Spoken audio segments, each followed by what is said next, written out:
जो पहला प्रश्न है वह है प्रकाश की किरणें गमन करती है। पहला ऑप्शन दिया हुआ है सीधी रेखा में, दूसरा दिया है टेढ़ी रेखा में, तीसरा दिया है किसी भी दिशा में और चौथा दिया है इनमें सभी। तो इसका सही हो जाएगा ऑप्शन ए यानी सीधी रेखा में। चलिए दूसरा प्रश्न, प्रकाश तरंग उदाहरण है।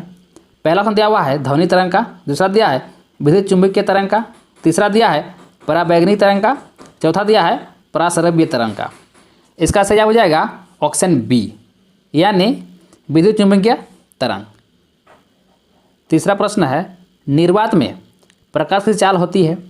पहला ऑप्शन दिया हुआ है 3 × 10⁸ मीटर पर सेकेंड, दूसरा दिया है 2 × 10⁸ मीटर पर सेकेंड, तीसरा दिया है 2.05 × 10⁸ मीटर पर सेकेंड और डिम दिया है 1.24 × 10⁸ मीटर पर सेकेंड। तो इसका सही हो जाएगा ऑप्शन ए यानी 3 × 10⁸ मीटर पर सेकेंड। चौथा प्रश्न है समतल दर्पण में प्रतिबिंब की प्रकृति क्या होती है। पहला ऑप्शन दिया हुआ है वास्तविक, दूसरा दिया है वास्तविक तथा सीधा, तीसरा दिया है वास्तविक और उल्टा और चौथा दिया है आभासी तथा सीधा। इसका सही हो जाएगा ऑप्शन डी यानी आभासी तथा सीधा। पांचवा प्रश्न है एक समतल दर्पण में वक्रता त्रिज्या r है। तो पहला ऑप्शन दिया हुआ है r = 0, दूसरा दिया है r = इन्फिनिटी, तीसरा दिया है r = 2f और डिम दिया है r = f/2। इसका सही हो जाएगा ऑप्शन बी यानी r = इन्फिनिटी हो जाएगा। चलिए अगला प्रश्न, छठा प्रश्न है समतल दर्पण की फोकस दूरी कितनी होती है। पहला ऑप्शन दिया हुआ है 0, बीम दिया हुआ है +1, सीन दिया है अनंत, डिम दिया है -1। इसका सही हो जाएगा ऑप्शन सी यानी अनंत हो जाएगा। चलिए अगला प्रश्न, सातवां प्रश्न है एक लड़का समतल दर्पण से 100 सेंटीमीटर की दूरी पर लंबवत खड़ा है। लड़के और प्रतिबिंब के बीच की दूरी क्या होगी। पहला ऑप्शन दिया हुआ है 100 सेंटीमीटर, दूसरा ऑप्शन दिया हुआ है 200 सेंटीमीटर, तीसरा दिया है 0 और ऑप्शन डी दिया है इनमें कोई नहीं। इसका सही हो जाएगा ऑप्शन बी यानी 200 सेंटीमीटर। आठवां प्रश्न है प्रकाश के परावर्तन के कितने नियम हैं। पहला ऑप्शन दिया हुआ है 1, दूसरा ऑप्शन दिया हुआ है 2, तीसरा दिया हुआ है 3, चौथा दिया है 4। तो इसका सही हो जाएगा ऑप्शन बी यानी 2। 9 नंबर प्रश्न है परावर्तन के नियम लागू होते हैं। पहला ऑप्शन दिया हुआ है केवल समतल दर्पणों पर, ऑप्शन बी में दिया हुआ है केवल अवतल दर्पणों पर, ऑप्शन सी में दिया हुआ है केवल उत्तल दर्पणों पर, ऑप्शन डी में दिया हुआ है सभी परावर्तक पृष्ठों पर। इसका सही हो जाएगा ऑप्शन डी यानी सभी परावर्तक पृष्ठों पर। 10 नंबर प्रश्न है गोलीय दर्पण के ज्यामितीय केंद्र को क्या कहते हैं। पहला ऑप्शन दिया हुआ है ध्रुव, दूसरा ऑप्शन दिया हुआ है वक्रता केंद्र, तीसरा ऑप्शन दिया हुआ है फोकस और चौथा ऑप्शन दिया हुआ है मुख्य अक्ष। इसका सही हो जाएगा ऑप्शन ए यानी ध्रुव हो जाएगा। चलिए अगला प्रश्न। दोस्तों अगर वीडियो अच्छा लग रहा है तो वीडियो को लाइक जरूर करें, इससे हमें वीडियो बनाने के लिए मोटिवेट होते हैं। ठीक है। आज 10वां प्रश्न है ध्रुव और वक्रता केंद्र को मिलाने वाली रेखा को क्या कहते हैं। पहला ऑप्शन दिया हुआ है मुख्य अक्ष, दूसरा ऑप्शन दिया हुआ है परावर्तित रेखा, तीसरा ऑप्शन दिया हुआ है आपतित किरण, चौथा ऑप्शन दिया है इनमें कोई नहीं। इसका सही हो जाएगा ऑप्शन ए यानी मुख्य अक्ष। 12 नंबर प्रश्न है किसी गोलीय दर्पण की फोकस दूरी उसकी वक्रता त्रिज्या की क्या होती है। पहला ऑप्शन दिया हुआ है आधी, दूसरा ऑप्शन दिया हुआ है दोगुनी, तीसरा ऑप्शन दिया हुआ है तिगुनी, चौथा ऑप्शन दिया है चौथाई। इसका सही हो जाएगा ऑप्शन ए यानी आधी होती है। 13 नंबर प्रश्न है अभिसारक दर्पण है। पहला ऑप्शन दिया हुआ है उत्तल दर्पण, दूसरा ऑप्शन दिया हुआ है अवतल दर्पण, तीसरा ऑप्शन दिया हुआ है समतल दर्पण, चौथा ऑप्शन दिया है इनमें कोई नहीं। इसका सही हो जाएगा ऑप्शन ए यानी उत्तल दर्पण। अगला प्रश्न 14 नंबर प्रश्न है गोलीय दर्पण की फोकस दूरी एवं उसकी वक्रता त्रिज्या में क्या संबंध है?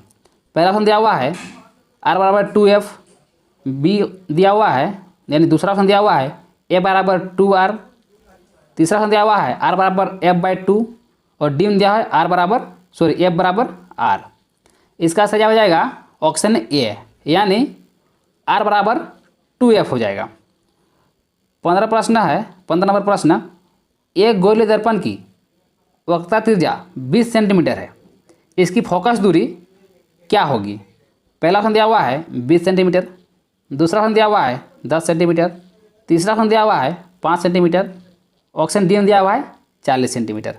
इसका सही हो जाएगा ऑप्शन बी यानी 10 सेंटीमीटर। 16 नंबर प्रश्न है, उस दर्पण की फोकस दूरी क्या होगी जिसकी वक्रता त्रिज्या 32 सेंटीमीटर है?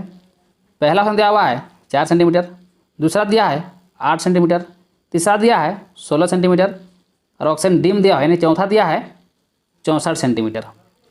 तो इसका सही हो जाएगा ऑप्शन सी यानी 16 सेंटीमीटर। चलिए अगला प्रश्न, 17 नंबर प्रश्न है, किस दर्पण की फोकस दूरी ऋणात्मक होती है?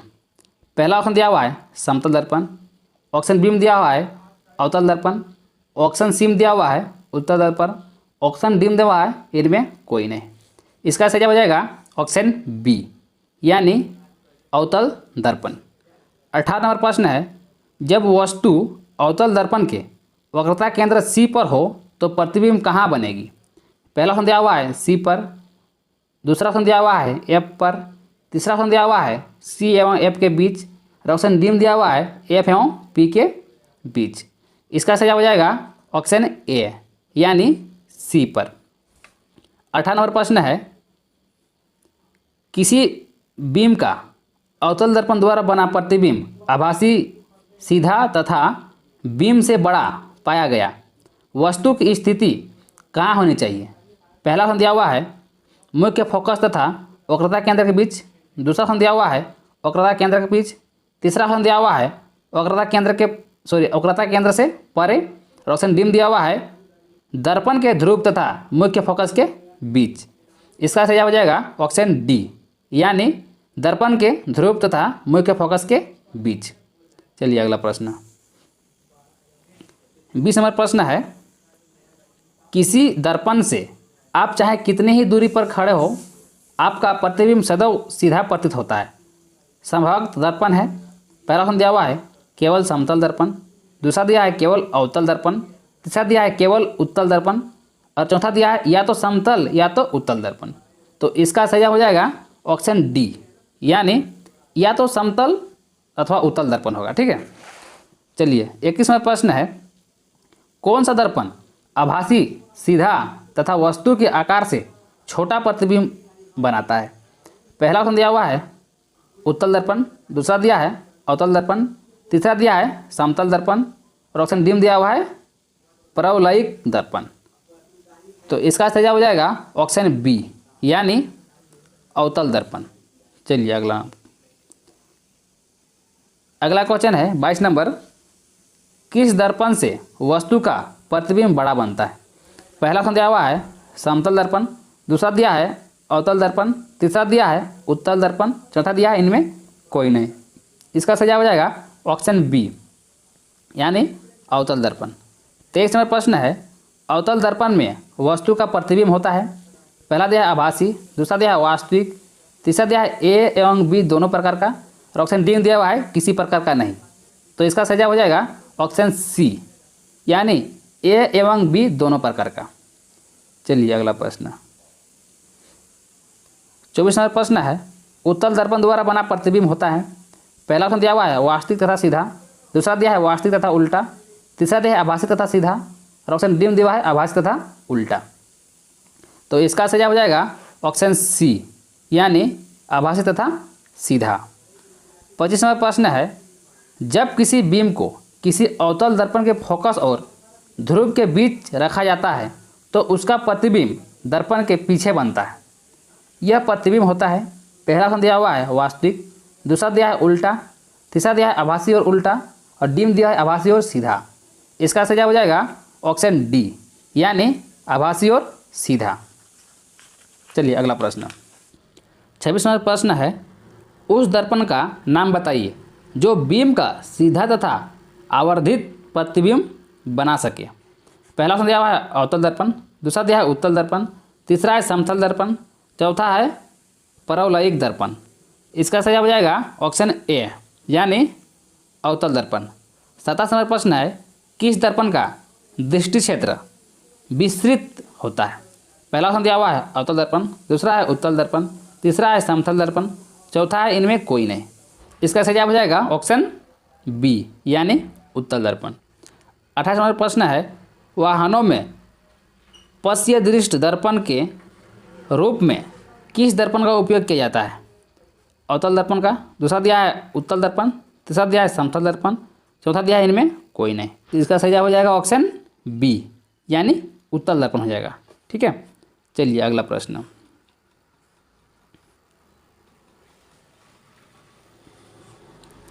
29 नंबर प्रश्न है, वाहनों के अग्रदीपों में किस दर्पण का उपयोग किया जाता है।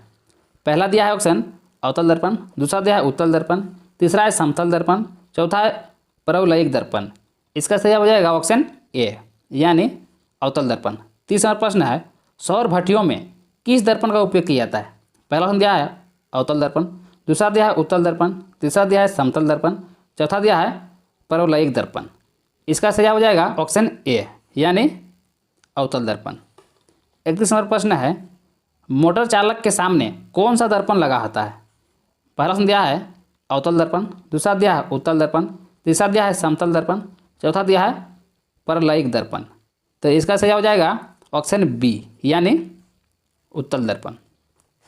चलिए अगला प्रश्न,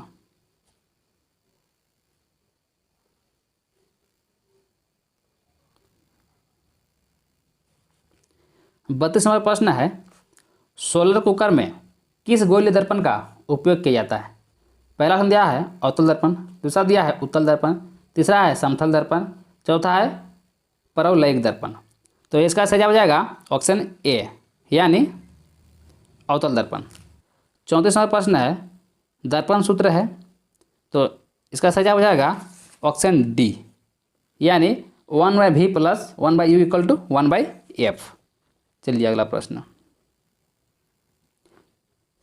35 नंबर प्रश्न है, लेंस सूत्र है, तो इसका सही हो जाएगा ऑप्शन ए यानी 1/v - 1/u = 1/f होता है। ठीक है, 36 नंबर प्रश्न है, किस दर्पण का लेंस वास्तविक उल्टा तथा वस्तु के आकार से बड़ा प्रतिबिंब बनाता है।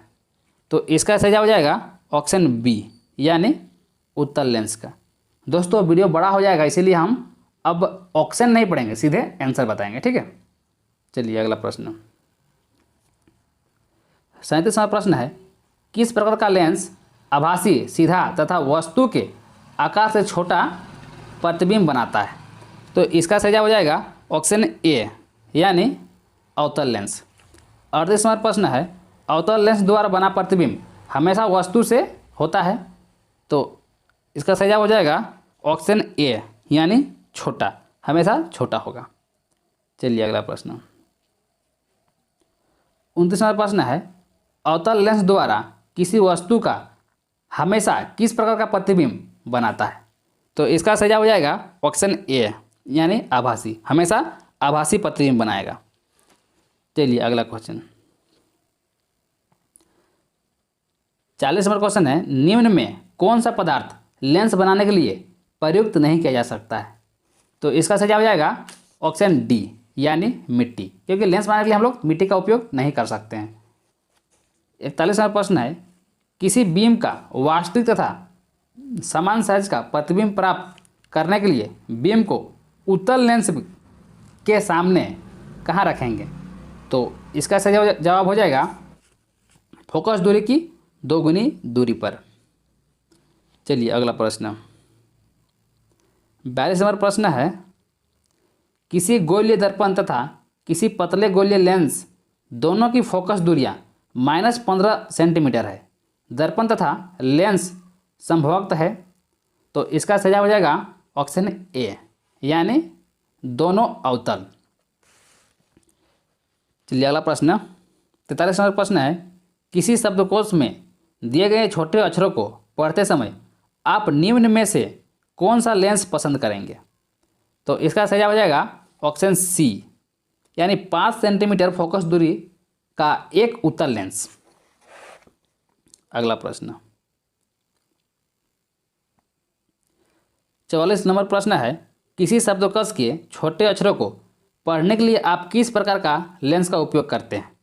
तो इसका सही जवाब हो जाएगा ऑप्शन ए, उत्तल लेंस का। चलिए अगला प्रश्न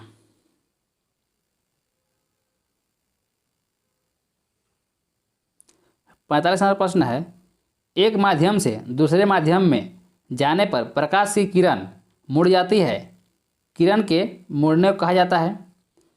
तो इसका सही जवाब हो जाएगा ऑप्शन सी, यानी अपवर्तन कहा जाता है। 46 नंबर प्रश्न है, स्नेल के नियमानुसार होता है। तो स्नेल के नियम अनुसार म्यू इक्वल टू साइन आई बटे साइन आर होता है। इसका सही जवाब हो जाएगा ऑप्शन ए। चलिए अगला प्रश्न, अगला प्रश्न है, पानी में आंशिक रूप से डूबी पेंसिल के मुड़े होने की घटना का परिमाण है। तो इसका सही जवाब हो जाएगा ऑप्शन सी, यानी प्रकाश का अपवर्तन। 48 नंबर प्रश्न है, किसी लेंस की क्षमता और उसकी फोकस दूरी में क्या संबंध है? तो इसका सही जवाब हो जाएगा ऑप्शन ए, यानी P इक्वल टू 1/f का संबंध है। चलिए अगला प्रश्न 49 नंबर प्रश्न है, लेंस की क्षमता का एसआई मात्रक होता है। तो इसका सही जवाब हो जाएगा ऑप्शन बी, यानी डायप्टर। 50 नंबर प्रश्न है, निम्न में से किसका मात्रक डायप्टर है? तो इसका सही जवाब हो जाएगा ऑप्शन सी, यानी लेंस की क्षमता का। तो दोस्तों, जितना भी ऑब्जेक्टिव प्रश्न बन सकता था सारा मैंने एक ही वीडियो में कवर कर दिया। अगर आप इस वीडियो को अच्छा से देख लेते हैं, ठीक है, आप एक बार में याद नहीं होता है, आप इसको वीडियो को 2 बार 3 बार देखिए, आपको सारा याद हो जाएगा। आपका एग्जाम में इससे बाहर एक भी प्रश्न इस चैप्टर से नहीं आएगा। ठीक है, तो चलिए दोस्तों, आज के लिए इतना ही। तो हम लोग मिलते हैं नेक्स्ट वीडियो में, तब तक के लिए वंदे मातरम।